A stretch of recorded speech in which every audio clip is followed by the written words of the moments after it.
Thank you. Folks, the future of the free world hangs today in the balance. This is not the most important election in your lifetime. This is the most important election in history.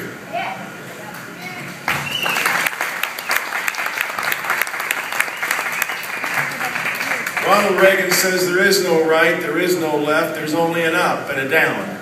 An up to man's age-old dream of aspiring to his highest abilities, or down to the ash heap of socialism and totalitarianism. And I believe this election will determine which direction America chooses and which direction the world then goes. The future of the free world depends upon a free America. How many of you would agree with that?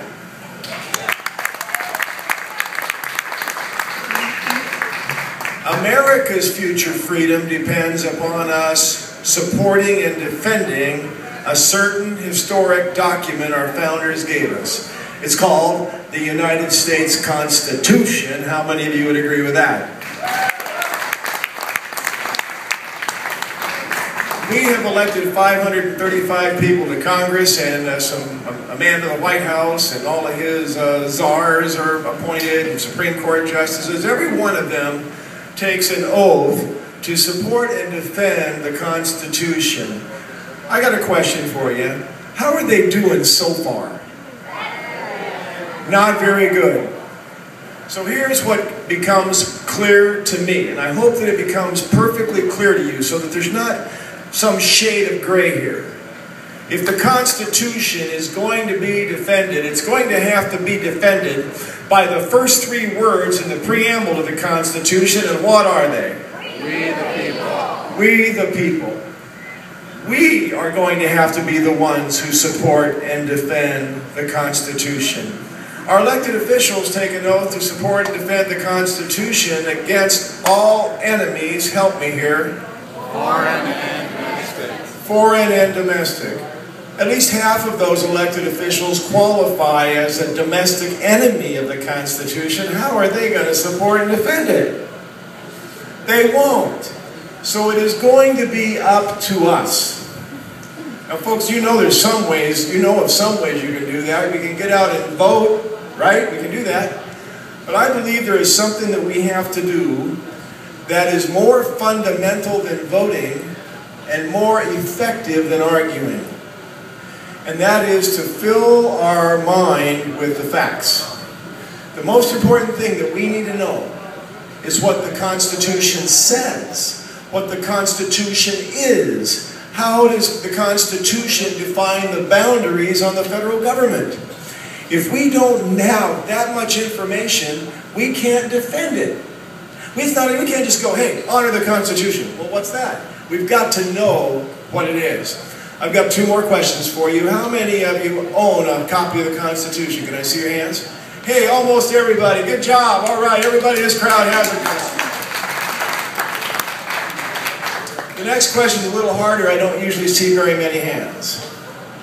How many of you know the Constitution as well as you think you should? Two. Folks, that's the beginning place. If you can't describe what's in the Constitution, why it is, and how we know that the powers of the government were intended to be limited, then you don't have the information that you need to talk to a neighbor. If each one of us will talk to a neighbor, talk to a grandchild, talk to a niece, talk to a brother or sister, talk to somebody about the Constitution, about the role of limited government, if we can do that, we might save this country for our children and grandchildren.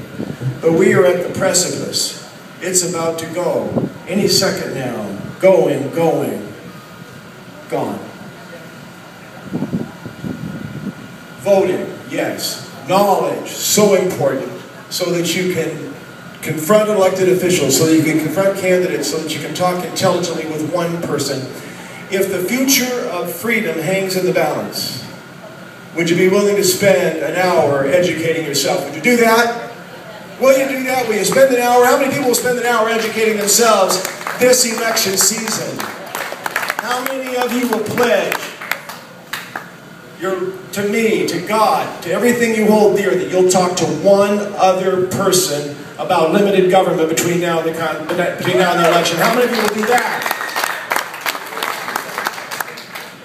And how many of you will join me in this great cause to restore the Constitution to its proper place as the supreme law of our land? How many of you will do that?